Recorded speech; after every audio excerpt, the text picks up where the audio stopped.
I don't see anyone coming up here to do the scripture reading, so I will do it after I finish connecting myself up. Scripture reading today is Mark 12, verse 30. Love the Lord your God with all your heart, with all your soul, with all your mind, and with all your strength.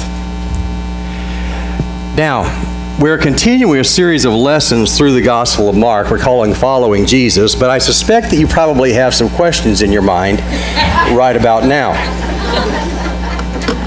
No questions at all. Okay. I don't know if you recall a year or two ago when John Rice got up here and he came up to the lectern and he had on suspenders and he was carrying a silver teacup and he got up there and said, "Good morning, I'm Dale Wells." Remember that? Okay, this morning, good morning, I'm John Rice. White hair and Hawaiian shirt. Okay. No, actually, this is my Mother's Day present. For 63 years, she has been wondering whether anything was going on up here at all, and we're going to find the answer out. She and about half the people in my courtroom are wondering the same thing. But what this is, folks, just to be serious, is, I've got to tell you this. Jack Brohammer, when he got here this morning, he got onto the App Store, and he tried to find an app that... Wrong button, Jack. So if I start going too slow and dragging, he's found a fast forward button for me. No, really. This is what's called an ambulatory EEG. Those of you who are members here are aware that a few weeks ago I had an episode of some sort. They haven't figured out quite what happened, but I lost consciousness, and then my car, fortunately I just bought a new car, has that automatic feature that stops before it hits something, and that was what kind of brought me back. Anyway, so they've done a whole bunch of tests. This is the last of those tests, called an ambulatory EEG, to see if they can figure out what, if anything, is going on. I think it was nothing serious. I think it was just kind of a confluence of low blood pressure and maybe dehydration, things like that. But so far I haven't had any other episodes, but that's what this is about. They'll have it on for another day and take it off tomorrow. Anyway, so the people in the courthouse tomorrow will be really interested to see me, doing this. We're going to talk about a follower's authority today, but of course, most of you are familiar with, churches like to do things about Mother's Day. And I came up with this picture that I thought was rather interesting. It was the evolution of authority. And if you notice where it ends, that kind of tells the story. And if that doesn't tell the story in our households, we very likely are going to become familiar with that as a picture after the November elections. We shall see.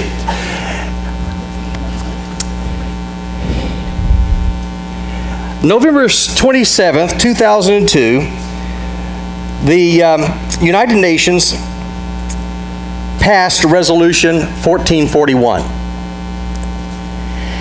The resolution called for the immediate and complete disarmament of certain Iraqi weapons, including any nuclear, chemical, biological, and bacteriological weapons, and long-range missiles.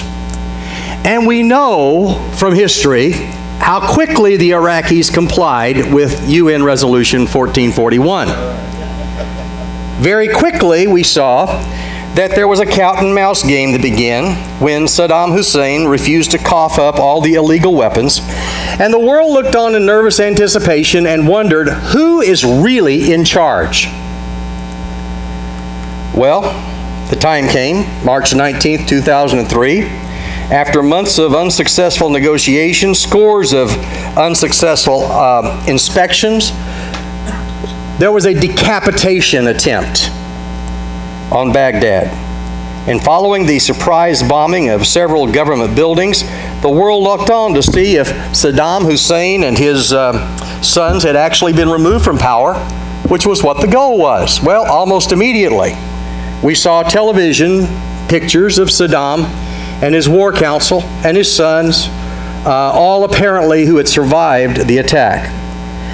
The question in the mind of the world was, who's in charge? And that's really the question we all have to wrestle with. Who's in charge? In the personal battles of your life, you may be wondering, who's in charge? So many are experiencing pain and discouragement that they never could have anticipated. A sick loved one, a car accident, a pink slip in your work mailbox. Is life just a series of coincidences, or is there someone really in charge? Is there a sovereign God of the universe who maintains his authority no matter what happens to us in our lives? Well, that's where we are. In Mark chapter 11, beginning with verse 27, and going through chapter 12, verse 44, we're going to see some illustrations of what Jesus had to say about authority and who's in authority. And the first thing we're going to see is that Jesus claims authority over the religious leaders of his day. I don't know why this thing keeps falling down, but I'll keep propping it up, I guess. I think I'm okay. If it keeps falling down, I'll just forget it. Incidentally, if you're wondering what this is, just so you understand, this is a 24/7 video monitor, so if they see anything awry with the electrodes, the 26 electrodes they have up here, they can look back on this to see what was happening at the moment. So it's kind of interesting, but it's a little bit awkward. All right. Mark chapter 11, verse 27 to 12, verse 12. They came again to Jerusalem. While Jesus was walking in the temple courts, the chief priests, the experts in the law, and the elders came up to him and said, "By what authority are you doing these things?" There's the key word, authority. Keep that one in mind. "Or who gave you this authority to do these things?" Jesus said to them, "I will ask you a question. Answer me, and I will tell you by what authority I do these things. John's baptism, was it from heaven or from people? Answer me." They discussed with one another, saying, "If we say from heaven," he will say, "then why did you not believe him? But if we say from people," they feared the crowd, for they all considered John to be truly a prophet. So they answered Jesus, "We don't know."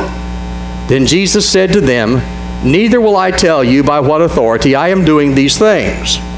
Now we're going on into chapter 12 because the parable that Jesus tells in chapter 12 elaborates on that little vignette in chapter 11. Then he began to speak to them in parables. A man planted a vineyard. He put a fence around it, dug a pit for its winepress, and built a watchtower. Then he leased it to tenant farmers and went on a journey. At harvest time, he sent a slave to the tenants to collect from them his portion of the crop. But those tenants seized his slave, beat him, and sent him away empty-handed. So he sent another slave to them again. This one they struck on the head and treated outrageously. He sent another, and that one they killed. This happened to many others, some of whom were beaten, others killed. He had one left, his own dear son. Finally he sent him to them, saying, "They will respect my son." But those tenants said to one another, "This is the heir. Come, let's kill him, and the inheritance will be ours." So they seized him, killed him, and threw his body out of the vineyard. What then will the owner of the vineyard do? He will come and destroy those tenants and give the vineyard to others. Have you not read this scripture? The stone the builders rejected has become the cornerstone. This is from the Lord, and it is marvelous in our eyes. Now they wanted to arrest him, but they feared the crowd, because they realized that he told this parable against them. So they left him and went away. January 15, 2003, the Wall Street Journal ran an article on thermostats.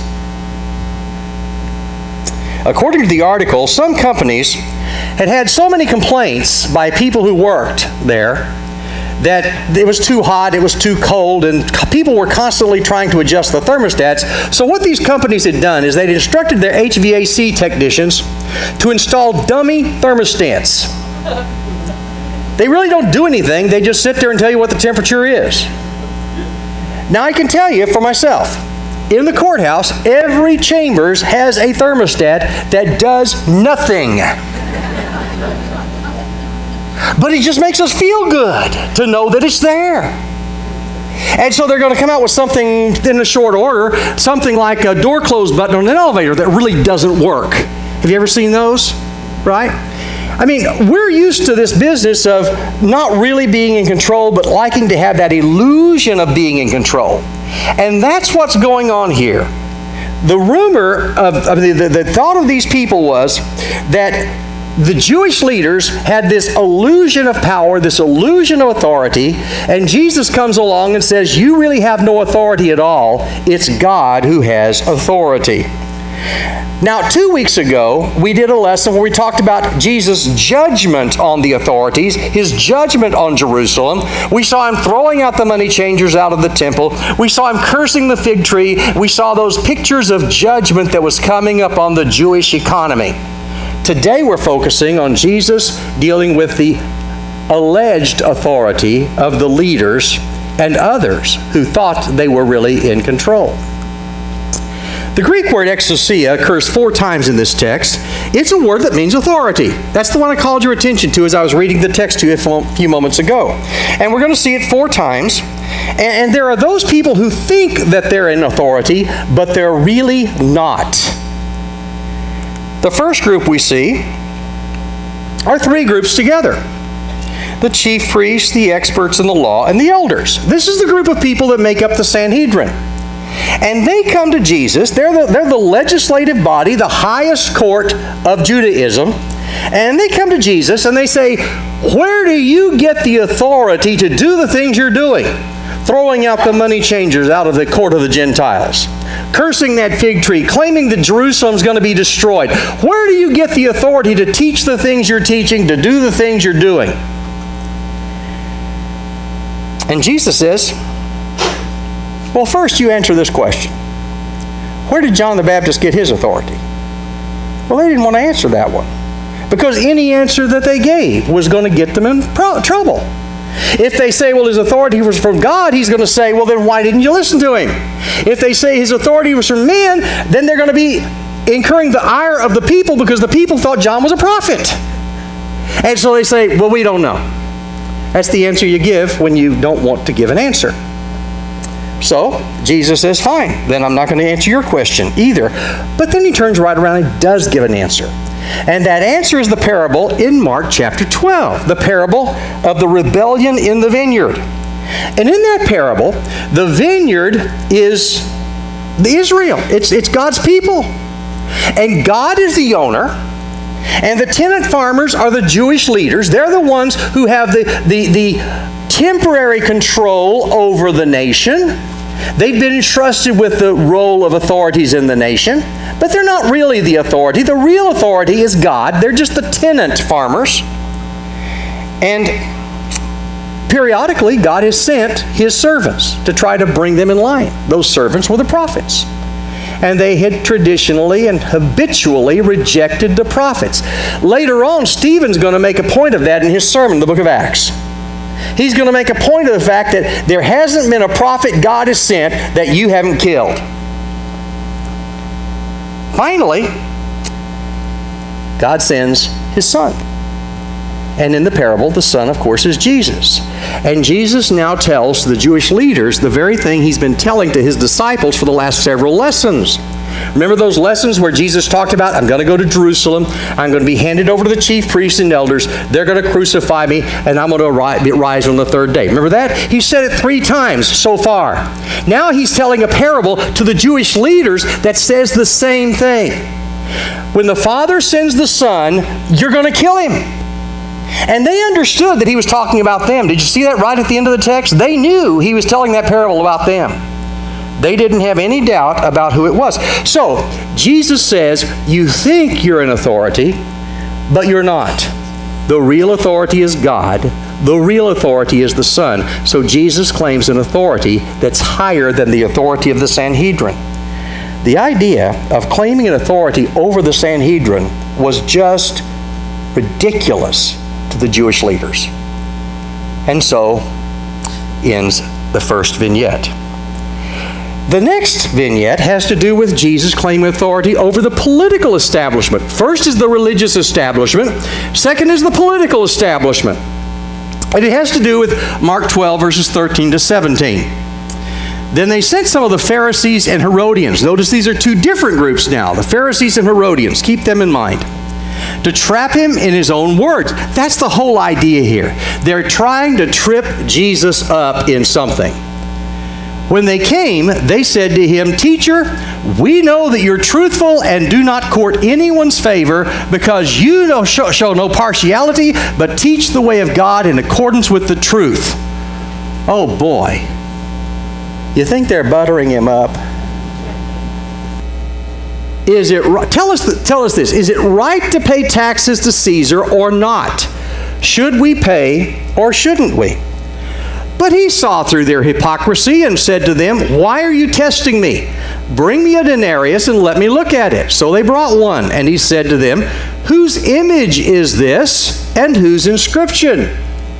That word image, the Greek word is icon. It's used in another context that we're going to talk about in just a second. They replied, "Caesar's." Then Jesus said to them, "Give to Caesar the things that are Caesar's, and to God the things that are God's." And they were utterly amazed at him. Now, the Pharisees and the Herodians. These are two groups of people that don't get along at all.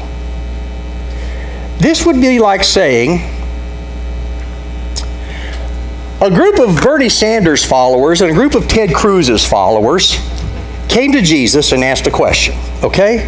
Just pick people on the furthest extremes you can get, and these are the ones who came to talk to Jesus. You see, the Pharisees opposed Roman rule, and in their extreme form, a group called the Zealots, they were advocating armed revolt against Rome, which is ultimately what's going to do Jerusalem in 70 AD. But the Pharisees are kind of the moving force that says, get the Romans out of here. They don't have any right to be here. Let's get rid of them. The Herodians, on the other hand, supported Roman rule because Rome had put the Herods in power in Jerusalem and in Israel. And starting with Herod the Great and then his descendants, the Herods were the Roman authority in Israel. And so you've got the Pharisees that are saying, get the Romans out. You've got the Herodians that are saying the Romans are okay. And they're coming together. Have you ever noticed how what will unite people more than anything else is a common enemy? And that's what happens here. Common enemies make people temporary allies. So the Pharisees, well, they hate paying taxes to Caesar. The Herodians think paying taxes is good. That's what paid for the building of the Temple Mount. That's what's paid for, all of the improvements that Herod the Great and others had done in Jerusalem. The Herods were great builders. When I was in Israel a couple of years ago, I got a chance to see a lot of the things that they built.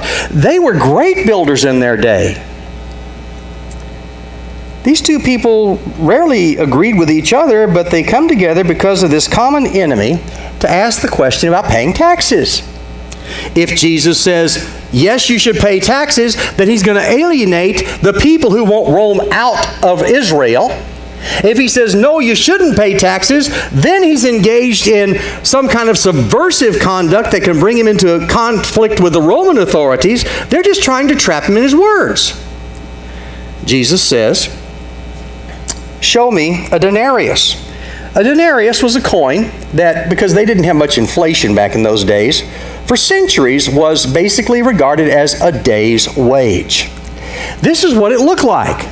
This is a Tiberius denarius. Tiberius was the emperor during Jesus' ministry on earth. And if you look at the lettering around the edges there, you can't read it because it's in Greek, but what that says around the edges is this: Tiberius Caesar, son of the divine Augustus. That's what it says. Tiberius Caesar, son of the divine Augustus. See, when Augustus Caesar died, the Roman Senate declared that he was a god. And that meant that Tiberius was what? A son of God. And that's what that little inscription around the edge of the coin says. Tiberius, son of God.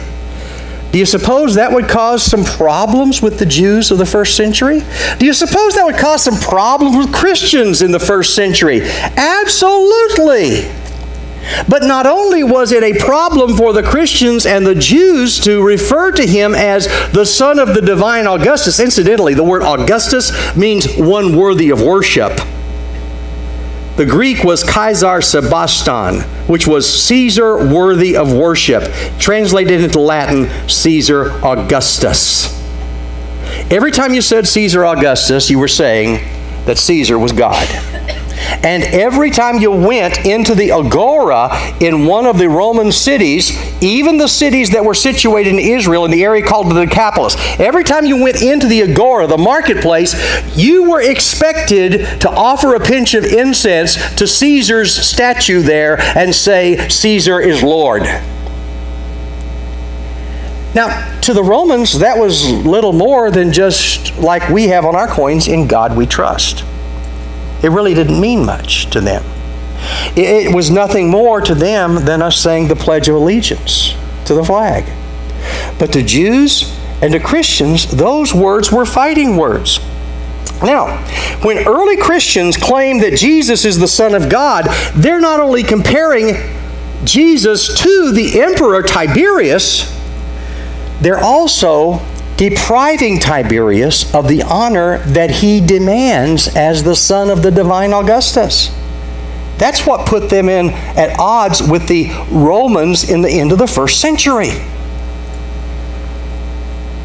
The backside of the coin had a picture of Livia, Roman goddess, and the inscription around it declared that Tiberius was high priest, Pontifex Maximus.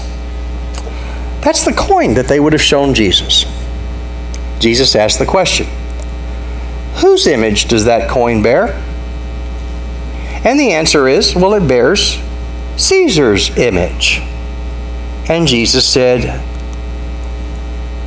give to Caesar the things that are Caesar's, and to God the things that are God's. Now, notice the subtext here. The thing that Jesus doesn't say is as important as what he does say. He says, pay the taxes to Caesar. It's Caesar's money. It's got his inscription. It's got his image, his icon on it. So it belongs to him. If he wants it, give it to him. But what he doesn't say is, what is it that bears the image of God? We do. God created man in his image, in his likeness. Give to Caesar what bears Caesar's image. Give to God what bears God's image. But the question is, who's really in charge? The first group comes and says, is the Sanhedrin in charge? And Jesus says, you're just the tenant farmers in God's vineyard. The Son is really in charge, because the Father owns the vineyard. Now these Pharisees and Herodians come and say, no, Caesar's in charge. And Jesus says, no. Caesar can have this puny stuff that he mints that's got his image on it, but the one that's really in charge is God. God is in charge. Man is required to submit to his will. Then Jesus claims authority over the law. Mark 12, verses 18 to 40. Sadducees. Now you notice we've had several groups of people.